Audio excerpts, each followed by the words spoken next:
Dynamics of both these teams, Mike, could it lend itself to a track meet here tonight? Well, I think so. I was very impressed with the way they played against Winnipeg. I thought their structure, their detail, their work ethic, all their good players played well. They're 8-1-1 their last 10. They're feeling really good right now. We haven't come in since I've been the coach of the Leafs where both teams were good teams. They were good, we weren't good. They had an off year.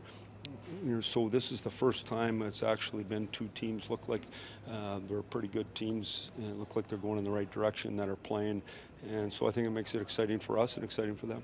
How do you feel the chemistry between Muzzin and Riley has been coming along? That's a good question. We'll just keep watching. How's that? There's lots of parts to that. Is Mo's game as good as it can be? So that's a big part me as well. So we'll just see over time. I said right from the get-go there'd probably be some difference in pairs. I think the biggest difference you see is suddenly Dermy's even, and I think he's plus 10 in his last 5 games. So that's getting to hang out with Ron and him telling you what to do is probably a pretty good deal. Do you think you'll eventually move Jake to the right, or?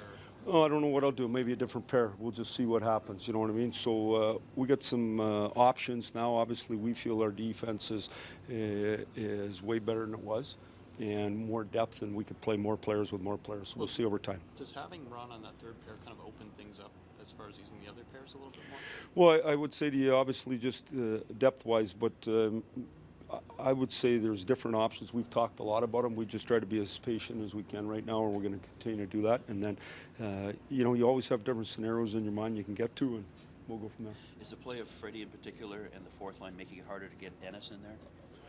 Well, Ennis hasn't been available until about a minute ago, so I haven't thought about it.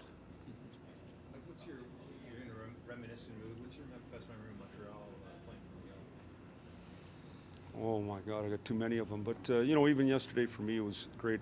First thing I did is whipped over to Schwartz, sat at the counter, made sure I get a little snack in me. Went to McGill, met the information coordinator, talked to the women's hockey team, and then went out with McGill buddies.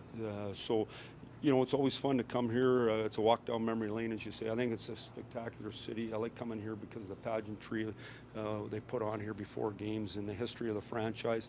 So that makes it all special. But, anybody who's been to college, as you all know, it's a pretty special time for you. Are you seeing the city changing a little bit? Well, I think so. But we come, I've been here every year, so it's not like it's just sneaking up on you. I've seen it, but no different than Toronto. There's a new building going up every day. I know it's one day at a time, but what would a playoff series between these two teams mean for the cities and for the sport?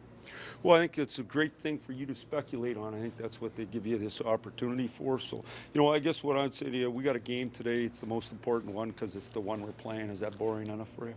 What's the biggest challenge with that Drouin Gallagher that line's doing right now? Well, I think they're playing great. Yeah. They're playing with speed. They got different dimensions in each group. The 24 cars, real responsible both ways. Gallagher's tenacious. Drouin can really pack the puck, shoot it. It's a good player. But I think when you go through 1 through 4, their groups are all playing well right now, and that's why they're feeling it.